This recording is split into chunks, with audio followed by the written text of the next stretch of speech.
हामी जेनजीलाई छोएर देखाओ। अस्ति त हामीले एउटा सानो कास्टिङ मात्र गरेको, सम्झिनुस् के? फेरि अर्को विद्रोह सुरु भयो। धम्की होइन, सुनिदिनुस्, माग पूरा गरिदिनुस्, होइन भने छोडिदिनुस्, त्यहाँ बस्ने जरुरत छैन। हामीले यति विश्वास गरेर सुशीला कार्कीलाई त हामीले आमा मानेर उहाँले भन्नुभयो कि 5 दिनमा हामी केपी ओली जस्ता हत्याराहरूलाई कटघरामा आएर समातेर यो जेनजी पुस्तालाई न्याय दिन्छु भन्नुभएको थियो। अब कति मर्न पर्ने हो? देश बनाउनको लागि राजाको आवश्यकता देखिन थालिएको छ। सबैलाई मिलाएर लान सक्ने क्षमता अब कसैको हातमा छैन, यो पनि राजाले गर्नुभएको थियो। राजालाई सत्ता र कुर्सीको लोभ चाहिएको थियो भने अस्तिको दिनमा राजा सिंहासनमा हुन्थे कि, किनकि राजालाई यो सिंहासनको खाँचो छैन। राजा सधैँभरि राजा नै हुन्छ। अब देश बनाउने हो भने सबैजना एकजुट हुनै पर्छ, सबैजना सडकमा उत्रिनै पर्छ। म आफै नै यहाँबाट बोलिदिन्छु कि राजा आएपछि यो देश तपाईँहरूले सोचे भन्दा धेरै माथि पुग्छ। प्रत्यक्ष कार्यकारी प्रधानमन्त्री चुनाव गराइदेऊ न भने त्यो पनि मिल्दैन भनिदिन्छन्। उहाँले भन्नुहुन्छ के चाहिँ गर्न मिल्छ? अब चुनाव गराउन मिल्छ। हामीलाई चुनाव स्वीकार्य छैन, हामीलाई देश बनाउनु पर्ने छ।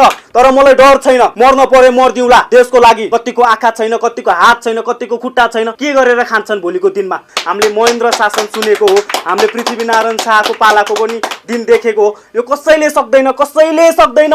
यत्रो खुलेआम मान्छेलाई गोली बङ बङ बङ हानेछ। एउटा मान्छेलाई गोली लागेपछि त्यसलाई बचाउन जाने मान्छेलाई दोहोऱ्याएर त्यो हुलमा गोली हानेको प्रमाण मसँग छ। अहिले राजाको कुरा गर्नेहरूलाई चाहिँ रैती भन्दा रहेछन् होइन। मलाई त यति खुसी लाग्छ कि मलाई रैती भन्दाखेरि म कमसे कम काङ्ग्रेस एमाले माओवादीको झोले हुनबाट बचेको रहेछु।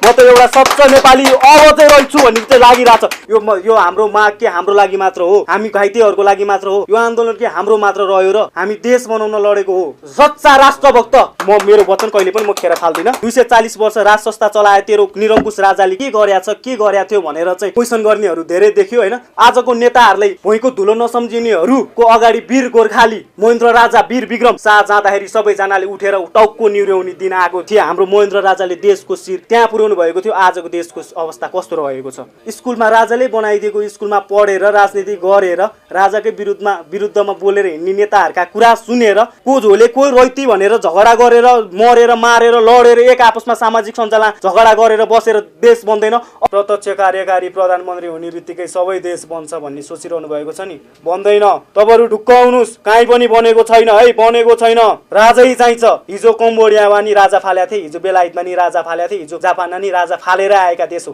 फेरि त्यहाँ किन राजाले आए त? दोहोऱ्याएर। उनीहरूले बुझे नेपालीले अब कहिले बुझ्ने, नेपालीले अब कहिले सोच्ने? देश सकिसक्यो। देश सकिने भनेर चाहिँ के माटो नै चाहिँ इन्डियाले बोकेर अरूले बोकेर लाने होइन नि, माटो त यहीँ रहन्छ। बिस्तारी नक्सा पेलिँदै आउने हो, बिस्तारी झन्डाको रूप फेरिँदै जाने हो, बिस्तारी सर्वसाधारण जनताको स्वाभिमानमा खेलिँदै जाने हो। यही हो देश बिग्रिने भने, देश लुटिने भने यही हो। काला पानी लिपियादुरा। त्यहाँको जनताको भावना सुन्नु भएको छ, त्यहाँको जनताको कुरा सुन्नु भएको छ, त्यहाँको जनतालाई एकचोटि भेटेर हेर्नु भएको छ। उहाँहरूले हात जोडेर बोलिरहनु भएको छ कि हामीलाई नेपालसँग नजोडिदिनु, हामीलाई बाँच्न गाह्रो भयो। त्यो अवस्था कसले पुर्यायो? कसले पुर्यायो? कति वर्ष शासन गरे यिनीहरू? तपाईँहरूले देख्नु भइरहेको छ नि। यत्रो जनता मारे। अब एकचोटि छोडिदिनुहोस्, पार्टीहरू छोडिदिनुहोस्। देश बनेपछि हामी पार्टी बनाउँला। तपाईँ सक्नुहुन्छ तपाईँ बनाउनुहोस्, म सक्छु म बनाउँछु। कुनै पार्टीमा जान मन लागेको छ नि जाउँला, तर देश बनाऊ है। सबैभन्दा पहिला देश बनाऊ। देश पार्टीले बनाउँदैन, बुझ्नु।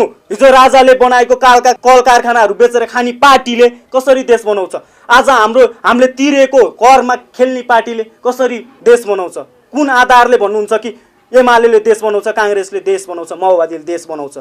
यत्रो जनता मरे, उनीहरूलाई एक थोपो चिन्ता कतै गरेको, चिन्ता व्यक्त गरेको एउटा भिडियो देखाउनुहोस् ल। कसैले गरे? उहाँहरूलाई त चुनावमा जान पर्याछ, उहाँहरूलाई त जेनजीसँग बदला लिनु पर्याछ, उहाँहरूलाई त सुदन गुरुङ थुन्न पर्याछ। हेरौँ त थुनोस्, कसले थुन्दो रहेछ, कहाँ थुन्दो रहेछ? जहाँ लरो जसले युवाहरूलाई छुन्छ, जसले सुदन गुरुङ जस्ता जेनजी पुस्तालाई छुन्छ नि, सक्यो। सम्पूर्ण आमाहरूलाई के भन्न चाहन्छु भने तपाईँको छोरा आज यो देशमा यो संसारमा रहेन, तर कसम तपाईँको छोराले सबै नेपालीको मन जितेको छ।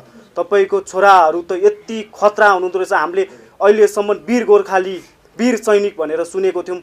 पक्कै त्यस्तै हुनुहुन्थ्यो, उहाँहरू त्यस्तै हुनुहुन्थ्यो होला र उहाँहरूको नाम चाहिँ वीर सैनिक हुन गयो, वीर गोर्खाली हुन गयो। यो देशमा के सोचेका थियौँ, के भयो, के हुँदैछ, अब के होला? त्यो कुराले चाहिँ चिन्तित बनाउँछ। अहिले घाउको राप केही छैन, मनको राप त्यति धेरै छ। अबको दिनहरूमा कसरी बस्ने, देशलाई कसरी अगाडि बढाउने भन्ने कुरामा हामी दिन रात आफ्नो स्वास्थ्यलाई ख्याल राखेर सुत्ने बेलामा म कुदिरहेको छु, म भौतारिरहेको छु देशको अवस्था देखेर। हामीले बनाएको अन्तरिम सरकार, हामी उहाँहरूको माझ हरेक दिन हरेक क्षण हरेक पल उहाँहरूलाई बाटो सडकदेखिबाट सदनसम्म पुगेर, सदन त रहेन, उहाँहरूको कार्यालयसम्म पुगेर हामी उहाँहरूलाई ढकढकाइरहेको छौँ। हाम्रो माग के अजायत छ भने तिमीहरूको यो माग हुँदैन भनिदिन सक्नु पर्यो। यो हाम्रो माग के हाम्रो लागि मात्र हो, हामी घाइतेहरूको लागि मात्र हो, हाम्रो एजको लागि मात्र हो। यो आन्दोलन के हाम्रो मात्र रह्यो र? अब त यो त आन्दोलन सिङ्गो राज्यको रह्यो, सिङ्गो देशको रह्यो। हिजो अङ्ग्रेजसँग नलडेको हामीहरू, हिजो अङ्ग्रेजसँग लडेर बचाएका हाम्रा पुस्ताको हामी रगतहरू आज यही सरकार कतै अङ्ग्रेजले त खेलाइरहेको छैन कि भन्ने मनमा पर्न थालेको छ।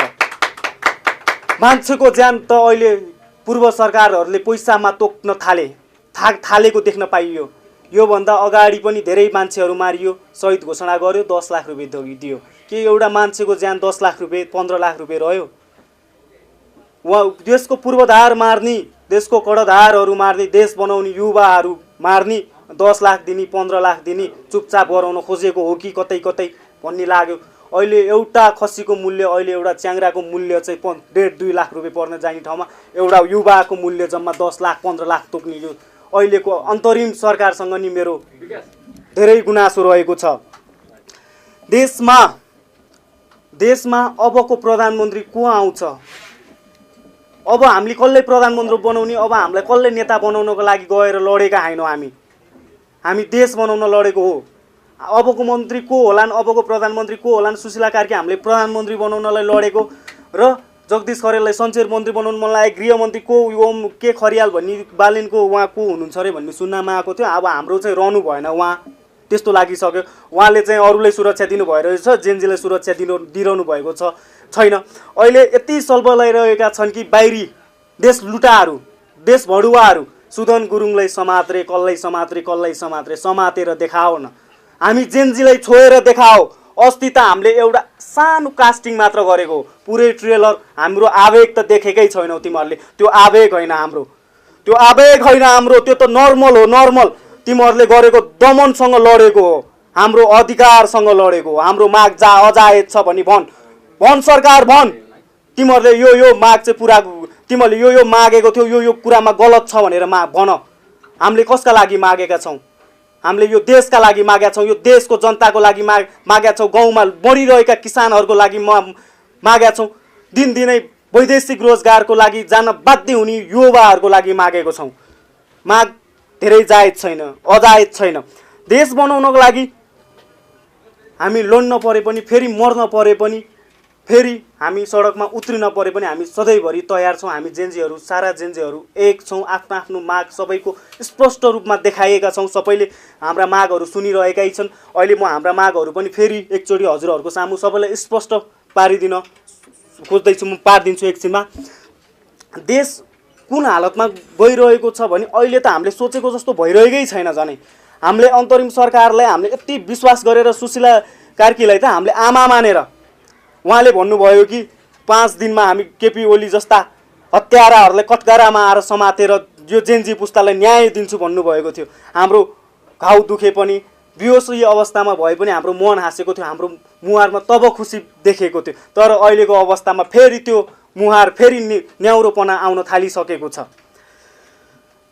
हामीले देशका लागि अब कति मर्न पर्ने हो, कति लड्न पर्ने हो, हामी अझै पनि लड्न तयार छौँ, मर्न तयार छौँ। तर देश बन्नु पर्यो। यो देश अब सबैजनालाई यहीँबाट आह्वान गर्छु कि यो जेनजीको मात्र आन्दोलन हो, जेनजीलाई मात्र भनेर नबसौँ। अब सारा नेपालीले यो आन्दोलन हाम्रो सिङ्गो नेपालको लागि हो भनेर अगाडि बढौँ। देश बनाउनको लागि राजाको आवश्यकता देखिन थालिएको छ, किनकि राजा नै देशको अभिभावकको रूपमा रहेको देशहरू हामीले धेरै देशहरू देख्यौँ। त्यहाँको उन्नति देख्यौँ, त्यहाँको प्रगति देख्यौँ, त्यहाँको जनताको खुसियाली, त्यहाँको जनताको रोजगारीको व्यवस्थादेखिबाट सम्पूर्ण कुरा देख्दाखेरि देशमा चाहिँ राजतन्त्र त होइन, राजतन्त्र चाहिँ म भन्दिनँ, तर संवैधानिक राज संस्थाको आवश्यकता देख्न थालिएको छ। राजा भनेको चाहिँ देशको कर्णधार, पूर्वधार, राजा भएको मुलुक यति शक्तिशाली हुन्छ कि भनेर हामीले अन्य देशहरूलाई पनि हेर्न सक्छौँ। अब हाम्रो मागहरू चाहिँ के रहेको छन् भने तपाईँहरूलाई पहिला सुरु यो स्पष्टीकरण दिन चाहन्छु र अनि त्यसपछि चाहिँ म हजुरहरूको सामु अरू अन्य कुराहरू देख्न चाहन्छु। हाम्रो सबै नेपालीहरूको अहिले चाहिँ हाम्रो जम्मा 12-14 वटा मात्र माग छ। त्यो देशकै लागि हो। यो